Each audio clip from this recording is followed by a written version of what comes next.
तो आज के इस वीडियो में आप सभी दोस्तों का फिर से एक बार तहे दिल से स्वागत है। जैसा कि हम respiration and exchange of gases chapter को शुरू किए थे और इसके इम्पोर्टेंट टॉपिक्स को वन बाय वन करते हुए कवर करते जा रहे थे। इसी क्रम में हम जो है लंग्स तक पहुँचे थे। ह्यूमन रेस्पिरेटरी सिस्टम अंतर्गत लंग्स तक पहुँचे थे और लंग्स के तमाम पार्ट्स को कैटेगराइज कर हमने पढ़ा था। बस इसी सीरीज़ को कंटिन्यू करते हुए आज की इस वीडियो में हम जानेंगे जो है ट्रेकिया के ब्रांचेज क्या क्या बनाते हैं और जो है कंडक्टिंग जोन और रेस्पिरेटरी जोन के बारे में। तो चलिए बिना किसी देरी के शुरू करते हैं आज के इस वीडियो को। तो जैसा कि आप देख पा रहे हैं इस बोर्ड पर मैंने लिख रखा है कंडक्टिंग जोन के फंक्शंस और रेस्पिरेटरी जोन, और साइड में हमने कंडक्टिंग जोन को फिगर में और रेस्पिरेटरी जोन को भी बना रखा है।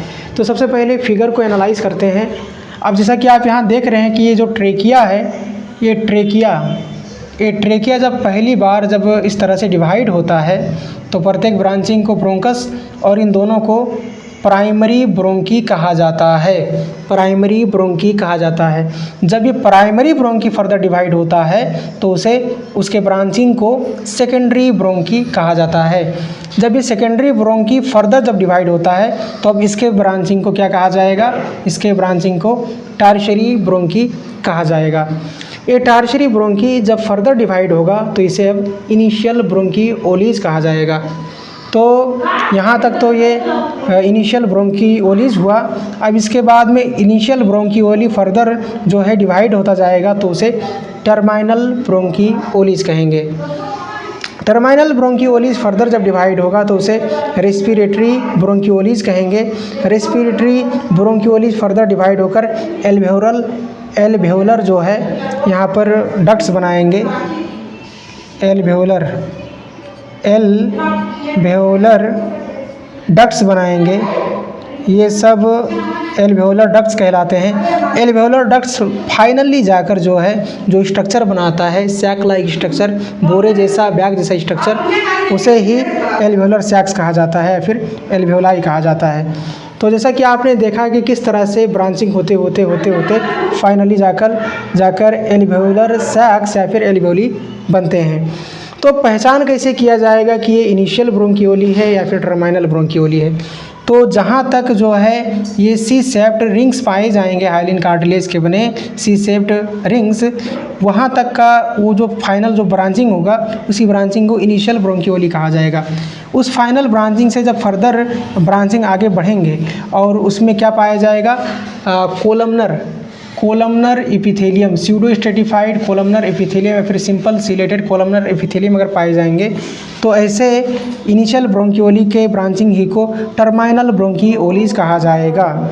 जब ये टर्मिनल ब्रोंकियोलिस फर्दर जब डिवाइड होगा ब्रांचेज में और अब जो है सिंपल जो है सिलेटेड कोलमनर एपिथेलियम टिश्यू नहीं पाया जाएगा, pseudo stratified columnar epithelial tissue नहीं पाया जाएगा, तो ऐसे कंडीशन में यानी कि सिर्फ सिंपल स्क्वेमस एपिथेलियल टिश्यू पाया जाएगा तो ऐसे ब्रांचिंग को ही रेस्पिरेटरी ब्रोंकियोलिस कहा जाएगा। ये रेस्पिरेटरी ब्रोंकियोलिस फर्दर आगे मूव करते हुए एल्वेओलर डक्ट्स बनाते हैं। ये एल्वेओलर डक्ट्स दरअसल एल्वेओलर सैक्स से पहले के स्ट्रक्चर्स होते हैं। तो जो ये बैग लाइक स्ट्रक्चर आप देख रहे हैं, सैक लाइक स्ट्रक्चर देख रहे हैं, एल्वेओलाई को देख रहे हैं, इसके पहले के और जो ये रेस्पिरेटरी ब्रोंकियोली के बाद के जो स्ट्रक्चर्स होते हैं इन्हीं को एल्वेओलर डक्ट्स कहा जाता है। तो यहाँ से एक बात तो क्लियर है कि जहाँ तक ये simple ciliated columnar epithelial tissue या फिर pseudostratified columnar epithelial tissue पाए जाएंगे वो ही क्या कहलाता है? कंडक्टिंग जोन कहलाता है। और जहाँ तक ये रिंग्स पाए जाएंगे, जहाँ तक ये हाइलिन कार्टिलेज के बने हुए रिंग्स पाए जाएंगे, कंडक्टिंग जोन में भी जहाँ तक के हाइलिन कार्टिलेज के बने इनकम्प्लीट सी शेप्ड रिंग्स पाए जाएंगे, वो जो रीजन होगा उस रीजन को ही इनिशियल ब्रोंकियोली कहा जाएगा। यानी कि ट्रेकिया से लेकर जो इनिशियल ब्रोंकियोली होगा वहाँ तक क्या पाया जाएगा? सी शेप्ड हाइलिन कार्टिलेज से बने हुए इनकम्प्लीट रिंग्स पाए जाएंगे। और जो है टर्मिनल ब्रोंकियोलीज वो पॉइंट होता है जहाँ तक कंडक्टिंग जोन में क्या पाए जाते हैं? स्यूडो स्ट्रेटिफाइड या फिर simple ciliated columnar epithelial tissue पाए जाते हैं। तो फिर से एक बार इसी चीज़ को रिवाइज करते हैं, रिकॉल करते हैं। कंडक्टिंग जोन होने के लिए उसमें simple ciliated columnar epithelial tissue cilia सहित का या फिर pseudostratified columnar epithelial tissue का होना ज़रूरी है। तो ये हुआ कंडक्टिंग जोन की निशानी। अब इसके बाद में कंडक्टिंग जोन में भी इनिशियल ब्रोंकियोलिस कहाँ तक है, इस चीज़ को पता लगाने के लिए हम देखेंगे किस चीज़ को, C shaped incomplete hyaline cartilage के बने हुए रिंग्स को। तो ये जहाँ तक ये पाए जाएंगे वही रीजन जो होता है इनिशियल ब्रोंकियोलिस का रीजन होता है। ट्रेकिया से लेकर ये कहाँ तक पाए जाते हैं, सी शेप्ड रिंग्स इनिशियल ब्रोंकियोलिस तक पाए जाते हैं। तो यही चीज़ को यहाँ पर बताया हुआ है कि सी शेप्ड हाइलिन कार्टिलेज के बने हुए जो रिंग्स होते हैं, सी शेप्ड हाइलिन कार्टिलेज के बने हुए रिंग्स ये ट्रेकिया से लेकर इनिशियल ब्रोंकियोलिस तक पाए जाते हैं। और टर्मिनल ब्रोंकियोलिस तक ही जो है कंडक्टिंग जोन होता है, जहाँ तक simple ciliated columnar epithelial tissue या फिर स्यूडो स्ट्रेटिफाइड जो है columnar chelated columnar epithelial tissues पाए जाते हैं।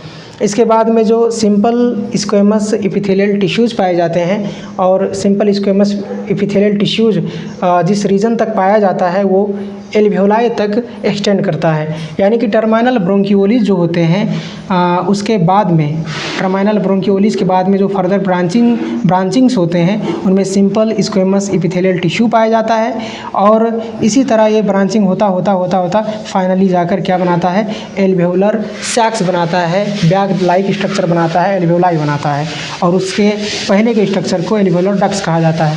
इतनी बात जानने के बाद में अब चलिए देखते हैं इस तरफ फंक्शन ऑफ कंडक्टिंग जोन।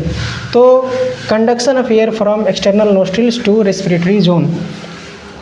तो जो ये कंडक्टिंग जोन होता है इसका काम क्या होता है, जैसा कि इसके नाम में ही है कंडक्टिंग जोन, यानी कि ये कंडक्ट करता है। क्या कंडक्ट करता है और कहाँ से कहाँ तक कंडक्ट करता है, तो ये एक्सटर्नल नोस्ट्रिल से लेकर रेस्पिरेटरी जोन तक कंडक्ट करता है, रेस्पिरेटरी जोन तक कंडक्ट करता है। तो ये आप देख सकते हैं यहाँ से रेस्पिरेटरी जोन शुरू हुआ है। तो रेस्पिरेटरी जोन तक कौन कंडक्ट करता है, एयर को कंडक्टिंग जोन कंडक्ट करता है।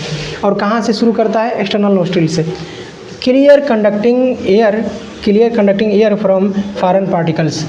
जो कंडक्टिंग जोन में जो एयर पास होते हैं उन्हें साथ ही साथ क्या करता है, ये फॉरेन पार्टिकल से क्लियर करने का भी काम करता है। सपोज़ कुछ धूल मिट्टी वगैरह कुछ हैं तो जो ये सीलिया मौजूद होते हैं,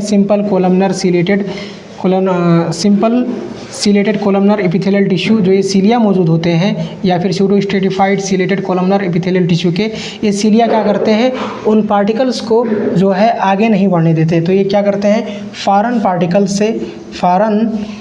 से क्या करते हैं, बचाते हैं या फिर एयर को जो है क्लियर करते हैं। इसके बाद में जो तीसरा पॉइंट है ह्यूमिडिफिकेशन ऑफ एयर जो होता है उसे लंग्स में पहुंचने से पहले उसे ह्यूमिडिफाई करते हैं, नम बनाते हैं। बिना नमी के अगर ड्राई एयर पहुंचेगा तो वो नुकसानदेह साबित होता है, तो उसे क्या करते हैं, ये ह्यूमिडिफाई करते हैं। ह्यूमिडिफिकेशन ऑफ एयर भी इसी कंडक्टिंग जोन में ही होता है। इसके बाद में अगर चौथे पॉइंट को अगर देखा जाए तो कहा जा रहा है maintain temperature of conducting air according to body temperature. जैसे कि सर्दियों के मौसम में जो एयर होता है कोई ज़रूरी नहीं कि वो हमारे बॉडी के फेवरेबिलिटी के हिसाब से ही हो, कंपैटिबिलिटी के हिसाब से ही हो। तो ऐसे एयर को जो है हमारे बॉडी के टेम्परेचर तक ले जाना, यानी कि लंग्स तक पहुंचाते उस एयर को हमारे बॉडी के टेम्परेचर तक ले जाने का काम भी इसी कंडक्टिंग जोन का ही होता है। तो ये हुआ चौथा जो है पॉइंट या फिर इनका फंक्शन। अब रेस्पिरेटरी जोन की अगर बात की जाए तो डिफ्यूज़न ऑफ गैसेज।